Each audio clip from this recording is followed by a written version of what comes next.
অর্ধেক হবে। এই অঙ্কটি কিন্তু একটু বড়, কিন্তু আমরা খুব শর্টকাটে করব, এখন আর বড় করে করব না। যে এই ধরনের অঙ্কের ক্ষেত্রে আমরা দেখব যে আগে বিভব শক্তি দেওয়া আছে, যদি আগে বিভব শক্তি দেওয়া থাকে তাহলে আমরা এই সূত্র ব্যবহার করব, X সমান n/h ডিভাইড বাই n+1, এই সূত্রটি ব্যবহার করব।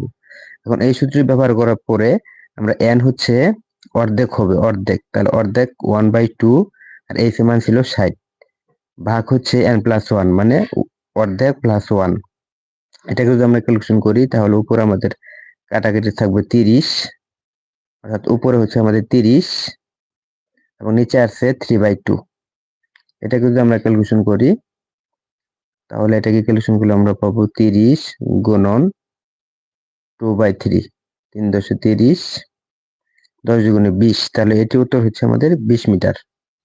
আমরা যদি এটি শর্টকাটটি যদি আমরা একটু ক্লিয়ার করে দেখি, কোন অঙ্কের ক্ষেত্রে যদি বিভব শক্তি যদি আগে বলে থাকে তাহলে আমরা এই সূত্র ব্যবহার করব, X সমান n/h ডিভাইড বাই n+1। এক্ষেত্রে n এর মান দেওয়া আছে আমাদের অর্ধেক, তার মানে হাফ, আর h এর মান দেওয়া আছে 60 মিটার, আর n এর মান হচ্ছে +1। এটাকে যদি আমরা ক্যালকুলেশন করি তাহলে উপরে আমাদের 30 এবং নিচে হচ্ছে 3/2। এটাকে যদি আমরা আরেকটু ক্যালকুলেশন করি তাহলে হচ্ছে 30 গুণন 2/3, কাটাকাটি, তারপর হচ্ছে 10